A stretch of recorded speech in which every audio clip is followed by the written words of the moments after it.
Brought to you by Technopova Curve 5G. Discover new horizon.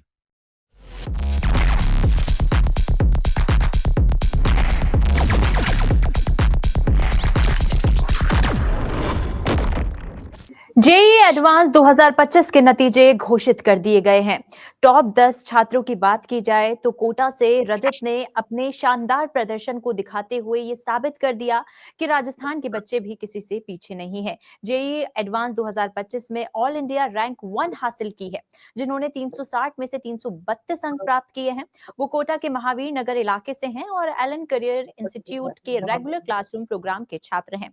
उनके पिता Deepak Gupta BSNL में उप मंडल अभियंता हैं और मां डॉक्टर श्रुति अग्रवाल जेडीबी कॉलेज में प्रोफेसर हैं। दिलचस्प बात यह है कि रजत के पिता भी एलन करियर इंस्टीट्यूट में ही पढ़े हैं और उन्होंने 1994 में आरपीईटी की परीक्षा में 48वीं रैंक हासिल की है।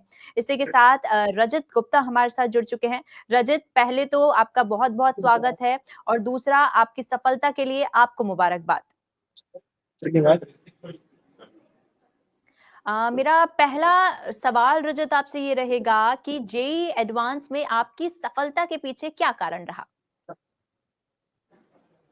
जब हमने हमारी जर्नी शुरू की थी, तभी हमने डिसाइड कर लिया था कि मेहनत पूरी करेंगे, बाद में जो होता है वो देखा जाएगा।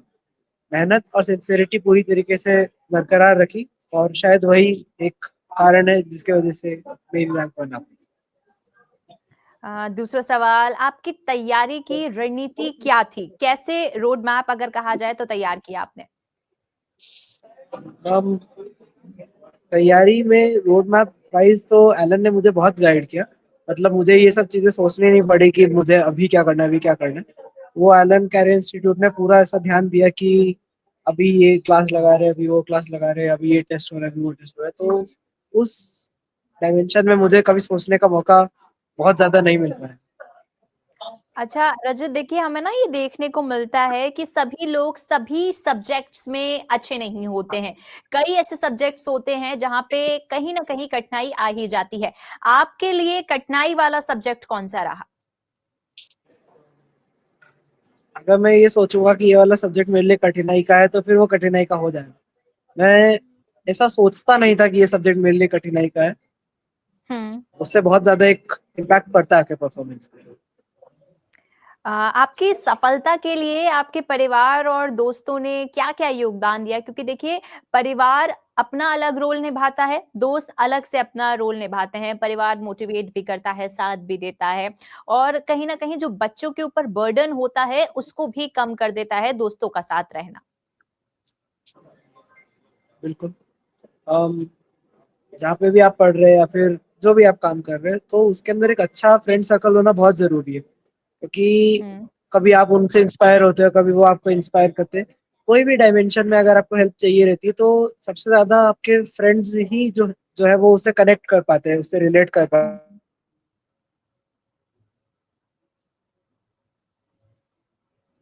रजत, आपकी आवाज़ मुझे क्लियर नहीं आ पा रही है। आप थोड़ा अपने माइक को चेक करेंगे कि आपकी आवाज़ मुझ तक पहुँच पाए सही तरीके से?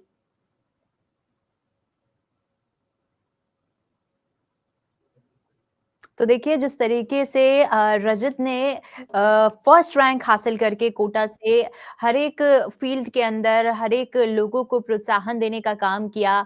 रजत ने ये बात को साबित कर दिया है कि अगर आप निष्ठा से कोई काम करेंगे तो आप कहीं भी पीछे नहीं रहेंगे। रजत, आपको मेरी आवाज़ मिल पा रही है? जी मैडम। रजत, आपने बताया कि किस तरीके से आपके दोस्तों ने एक अहम किरदार निभाया, पर अगर परिवार की बात की जाए तो परिवार ने किस तरीके से प्रोत्साहित किया? बचपन में ही वो एक ड्रीम दिखाया गया था कि पढ़ो, कुछ बनोगे। वैसा ऐसा नहीं बोला कि इंजीनियर बनो, वो सब नहीं। पर पढ़ो। हुँ। और वो थोड़ा-सा एक रुझान भी था अंदर से पढ़ाई के प्रति कि हाँ, चलो कुछ करते हैं, देखते हैं। पढ़ाई करता था मैं थोड़ा-सा दिल लगा के, तो उसमें हर समय प्रमोट ही किया मुझे कि चक्षु तुझे पढ़ने में ये चाहिए तो ला के हम दे देते हैं। राजू तुझे पढ़ने में वो चाहिए तो पढ़ ला के हम दे देते हैं। कभी भी कोई भी हेल्प की ज़रूरत थी, हमेशा माँ-पापा ने बहुत हेल्प करी। तो रजत, क्या आप मानते हैं कि बचपन से जो गोल हम सेट करते हैं, अगर उस पे पूरी निष्ठा के साथ हम काम करें, तो हम उसे अचीव कर ही लेते हैं? गोल एज़ सच मेरा मैं अपने लाइफ़ के हिसाब से बता देता हूँ अब आपको जो इंटरप्रेट करना हो आप कर लीजिए। गोल एज़ सच मेरा कुछ नहीं था। मुझे हुँ, बस ये था कि हाँ, कुछ नया इनपुट आ रहा है, कुछ नया मैं सीख रहा हूँ, तो मैं सीखता जाता हूँ, फिर बाद में देखते हैं क्या होता है। उसी से हुँ। आई गेस एक मेंटल फ्रीडम आपको होता है कि हाँ, मेरा कुछ टारगेट नहीं है, मेरा कुछ ऐसा नहीं है कि मैं प्रेशर ले रहा हूँ, हो रहा है कि नहीं हो रहा। तो ये सब चीज़ें भी फ़र्क डालती हैं। रजत, अगर आपके आने वाले फ्यूचर की बात की जाए, आपके भविष्य की बात की जाए, तो क्या योजनाएँ हैं? क्या करेंगे आगे जाकर? भविष्य के बारे में अभी तो मैंने सोचा नहीं, जैसा मैंने अभी भी बताया कि टारगेट सेट करने से प्रेशर आ जाता है। तो हुँ। अभी मैंने उतना कुछ सोचा नहीं, अभी तो मैं कॉलेज जाऊँगा, वहाँ पे फिर हुँ। देखते हैं, कुछ नई-नई अपॉर्च्युनिटीज़ मिलेंगी ज़रूर, मैं श्योर हूँ। देखते हैं। रजत, अगर आपसे कहा जाए कि आप और छात्रों को कोई सलाह दें, क्योंकि देखिए आपने देखा होगा कि किस तरीके से कोटा के अंदर भी ये देखा जाता है। अगर एक पॉजिटिव थिंकिंग के साथ आप एक मोटिवेशन स्टूडेंट्स को देना चाहें, जो लोग निराश हो जाते हैं, जो हार मान जाते हैं, या तो वो कोई गलत कदम उठा देते हैं, या फिर वो दोबारा सोचते नहीं हैं कि हम मेहनत करेंगे, उन्हें आप क्या मैसेज देना चाहेंगे? ये डिसीज़न लेना कि अब कुछ नहीं हो रहा, अब मेहनत करना छोड़ देते, ये सबसे खराब डिसीज़न होगा आपका। हुँ। मेहनत करना कभी नहीं छोड़ना है, क्योंकि और मेहनत ही हुँ, है एकमात्र चीज़ है जो आपको आगे ले जा सकती है। उसका कोई ऐसा दूसरा आपके पास अल्टरनेटिव नहीं है कि मैं मेहनत करना छोड़ देता हूँ, कहीं और कुछ हो जाएगा, कुछ नहीं होने वाला। मेहनत करनी ही हुँ, पड़ेगी, तो क्यों ना वापस से एक बार शुरू किया जाए, वापस से एक बार ट्राई किया जाए, क्योंकि बाकी बच्चे भी करते ही हैं, तो आप में कुछ ऐसा नहीं है कि आप नहीं कर पाएँगे। ये भरोसा हुँ, आपको रखना पड़ेगा। हुँ। रजत, अगर जेईई एडवांस की तैयारी की बात की जाए, तो आपने कौन-से संसाधनों का उपयोग किया? क्योंकि कई संसाधन होते हैं जिनकी तरफ बच्चे भागते हैं, आपके लिए कौन से संसाधन थे? मैंने जैसे बताया कि मैं एलन में हूँ, तो वो पूरा गाइड करते थे, तो ये भी सोचने की ज़रूरत नहीं पड़ती थी मुझे कि क्या करना है, क्या पढ़ना है। वो जो हुँ, जो मॉड्यूल्स हमें मिलते थे, असाइनमेंट्स हमें मिलते वो मैं करता था, और अलग से हमारे टीचर्स ने बोल दिया था कि फिज़िक्स में कुछ स्टैंडर्ड बुक्स जो होती है, जैसे कि एचसीवी हो गई, हीरोडोम हो गई, हुँ, सिमिलर बुक्स केमिस्ट्री और मैथ्स में भी हमें सजेस्ट की गई थी। कि जो मतलब जो बहुत बेसिक होती है, जो सब करते ही हैं ऐसा। बहुत ज़्यादा कुछ मैंने अलग नहीं किया था। तो रजत, आपको एक अच्छे जेईई रिज़ल्ट के लिए एडवांस कुछ की बहुत इनोवेटिव ज़रूर। आप बोलिए। रजत, आपको जेईई एडवांस की परीक्षा में सबसे ज़्यादा चुनौतीपूर्ण क्या लगा? खुद को शांत रखना। क्योंकि वो बहुत हुँ। ज़रूरी होता है कि आप एग्ज़ाम हॉल में अपने आप को शांत रखें, जितना आपको आ रहा है वो आप पूरा डिलीवर कर पाएँ।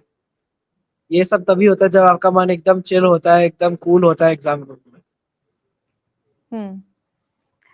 आपकी तैयारी के दौरान आपको कौन-सी सबसे बड़ी चुनौती का सामना करना पड़ा? क्योंकि देखिए चुनौतियाँ बहुत सी आती हैं और उन चुनौतियों का सामना भी करना पड़ता है। आपके लिए सबसे बड़ी तैयारी के बीच में चुनौती क्या रही?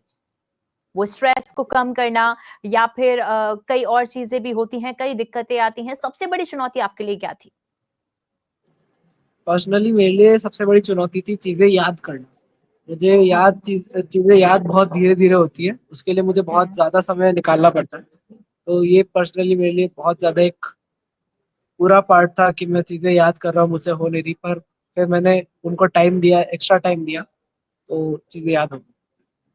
अच्छा, इसी बीच में आपको जेईई एडवांस की परीक्षा में क्या सबसे ज़्यादा मददगार लगा, जो आपके लिए रामबाण साबित हुआ, जो सबसे ज़्यादा मददगार रहा?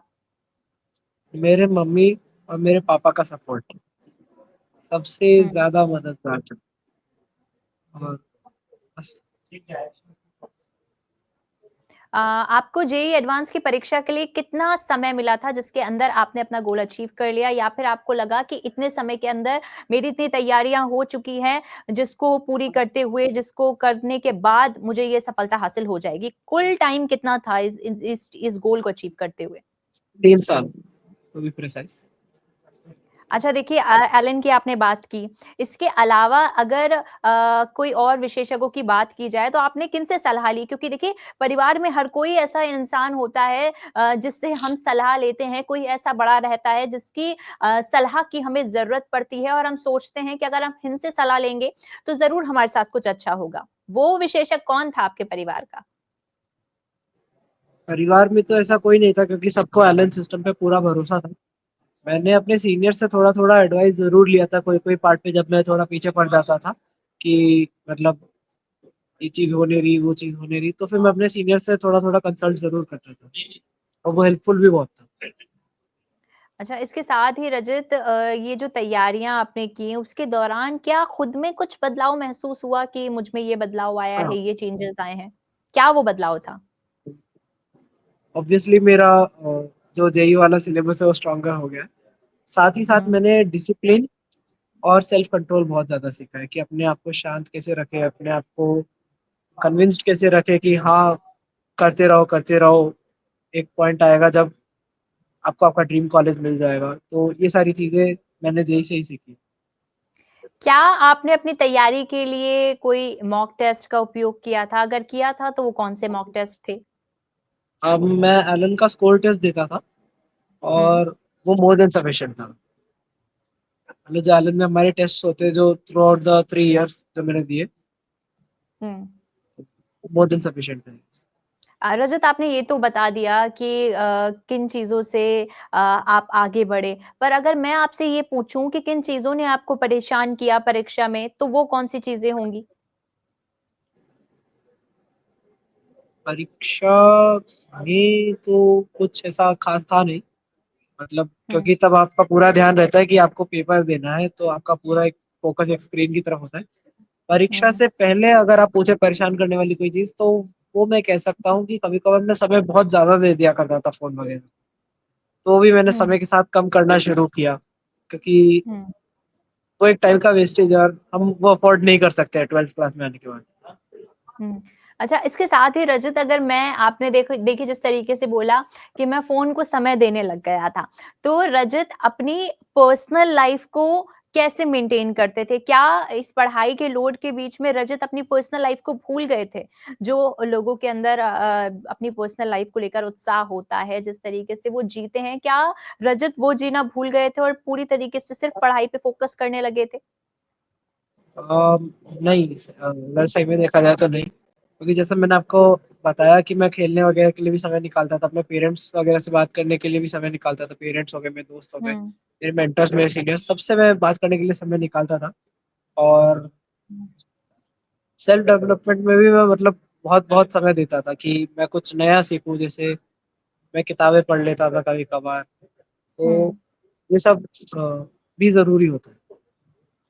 रजत देखिए आखिरी सवाल मेरा आपसे ये होगा कि अगर आपकी सफलता की कहानी दूसरे स्टूडेंट्स को दी जाए तो वो कैसे इसको प्रेरणा का स्रोत बना सकते हैं या फिर आप उन्हें प्रेरणा दे सकते हैं एक ऐसा मैसेज जो आप उन्हें देना चाहें जिससे वो प्रेरणा ले सकें आगे जा सकें और आगे बढ़ सकें।